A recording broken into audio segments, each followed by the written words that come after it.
going on, everybody? Another quick video, some more updates on the Texas storms from May 15th, 16th. Just want to give you guys some more context as to what had happened, and more importantly, give you some scenarios that you may want to be prepared for.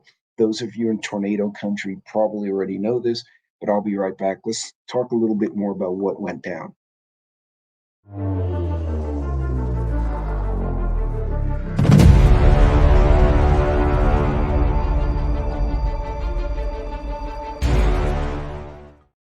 Hey, thanks for joining me once again. This is the Roaming Prepper channel. I'm your host, Pete, and thank you for joining me. So I did an update of the days right after the storm. West Texas, we got some hail. We got quite a bit of rain. There was flooding, some accidents, trees blown down, etc.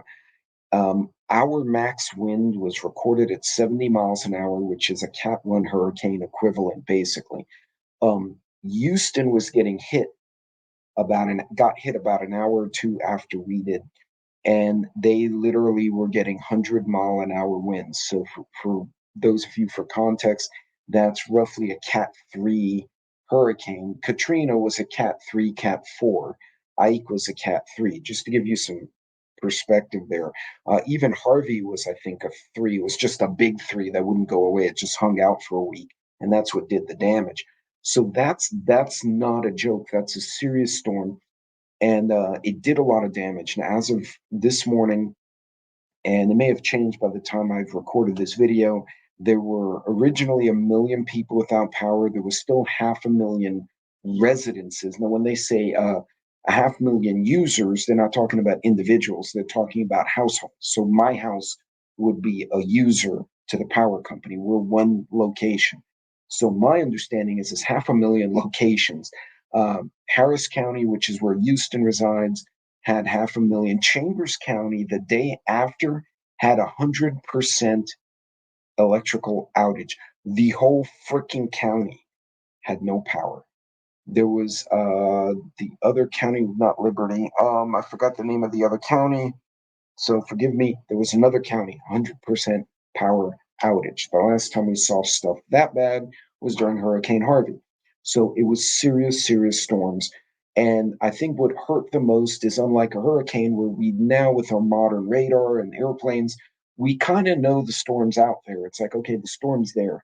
From the time it hit El Paso, rolled over the Midwest Texas, where I am, and then continued on to Houston.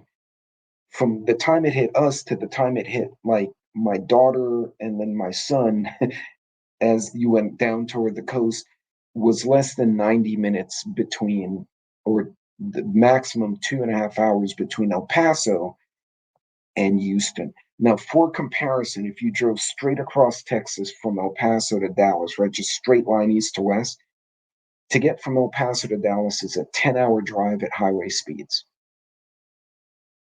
This storm cleared that distance in 2.5 hours. That tells you how fast it was moving, and it was wide. So once it hit, it just stayed there and poured rain.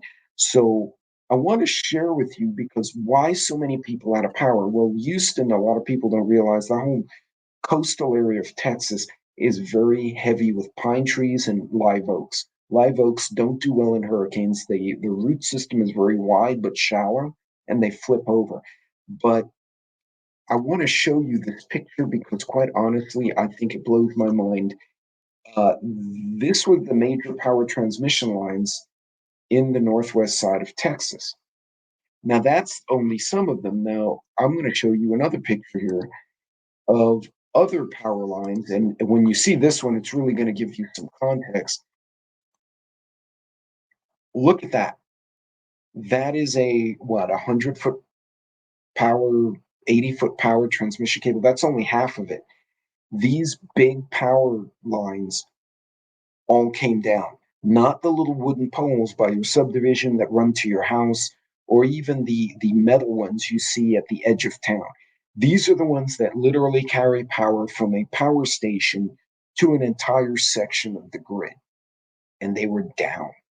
And again, one of these going down is bad. They actually report that there were sections where an entire quarter mile of these power poles, of these power towers, if you will, came tumbling down. That again, hard to prepare for because you look at the weather and it's like, oh, we have rain, we have thunder, we have storms, we have hail, possible tornado, you never know. And it's kind of like, well, stay inside, all the objects that'll blow around the yard, secure them, and then what do you do? Right? The fact that by the time when it hit West Texas, it hit El Paso, then it hit Midwest Texas, and then it rolled on, steamrolled into Dallas and Houston. By the time people in Houston realized how bad we were getting hit here and how bad the storm was going to be by the time it got to them, it was literally 90 minutes and it was on top of them. And it caught a lot of people because it was a Thursday. I believe it was a Thursday. It caught a lot of people in the commute on the elevated highways. And if you've ever driven in Houston or any elevated highway, right, you miss a ramp to get off and then you get caught in a storm. Guess what? You're not going anywhere. You're there. Now, a lot of people say that tornado hit the northwest side of Houston. Actually, one of my wife's friends said that it went across the back of her acreage, and they know it was a tornado because it just took up everything, trees and everything, and it cleared a path. Nobody physically saw it, but the evidence was there, and they suspect there were two that hit Houston. So, how do you prepare for that? That's really hard to do. The best you can do is to be ready in general for this kind of scenario. So, with the power out to not only 500 locations or 500,000 locations, but also likely has affected the water and the sewage, you need to have a contingency for that. Do you have drinking water? Do you have water suitable for potable tasks like hygiene, hand washing, face washing, bath? Do you have a facility or an amenity for storing water for cooking? And then what about showering and hygiene? So you actually need a tiered water storage system in place for this kind of emergency. Now, again, if you're in Houston, you have a Berkey water filter or whatever it is, that's great. You live out in the West Texas desert, guess what? There's no water to filter in the first place. So your whole problem is finding the damn water. You can't filter what you can't find, right? So you need to factor these in. Also, keep in mind with all those power lines down, do you really want to be walking around getting in water to find some water to filter, right? You walk into a puddle or in some lake or any body of water that's energized by a power line, they're going to find your dead body the next day. You can't do that. So you have to have the water at home. A lot of people get bottled water. That's a great idea. But how many bottles of water will you have to empty to cook a pot of pasta on a camp stove? Right? You're going to need a lot of water for that. This is where having backup water, 5-gallon bottles, having things like a water bob, having other types of implements, including I have this really great little hand pump, and I'll put information in the comments or in the on the video links. It literally fits on a 5-gallon water bottle, and then you pump and it allows you to fill a jug without having to tip the 5-gallon water bottle over. Obviously, you can just do that, and that's great. But I found on camping and fishing trips, tipping 5-gallon water bottle over just to fill a solo cup full of water or a small pot, you usually wind up spilling as much as you put in the pot.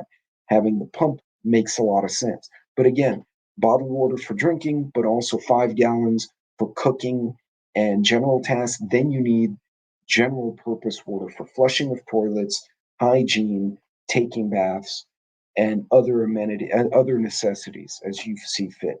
You don't want to have to cook pots of water or take a bath with bottled water, little 20-ounce bottles. That's ridiculous. So again, having that layered water system and a layered water defense, if you will, is a good way to deal with this kind of situation. In any case, some lessons I'm picking up from my friends who are right now in the middle of it.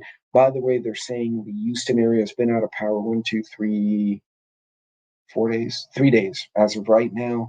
They're saying they could be out of power for another 7. There are schools that got damaged.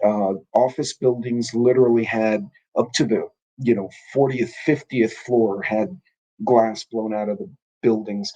There's going to be a lot of cleanup. There's debris everywhere. Again, I made a separate video about hard hats, safety glasses, steel-toed boots. This is the kind of situation you need that kind of equipment, that PPE, personal protective equipment. This is where the N95 masks do come in handy, or the dust masks. If you have debris, you have smoke from fires, other things, it repels or at least prevents you from inhaling as much junk. Not very effective against microscopic organisms, very much more effective against dust and large particles. So having amenities like the hard hat, the safety glasses, steel-toed boots, work gloves, in case you have to clear something from your area, something's blocking you from getting in and out of your house or helping a friend, you don't rip your hand open, but you can't get to a hospital because the roads are flooded. These are the things we need to think about. Remember, I've said before, prepare for the most likely, and you're probably going to prepare for all the other kind of stuff, that 10% of oddball stuff as well. In any case, I'm going to leave you with that one, ladies and gentlemen. God bless, Godspeed. If you want to donate, I really don't know who to donate to in Houston. I guess the Red Cross. But for those of you who did reach out to me the day after the storm, thank you. We were good in West Texas, other than we had a mess. But you guys be careful out there. And remember, this could happen to any one of us, anywhere in the country at any time. And this kind of storm, unlike a hurricane, they move really fast and they come out of the blue. You guys take care. I'll see you on the next video.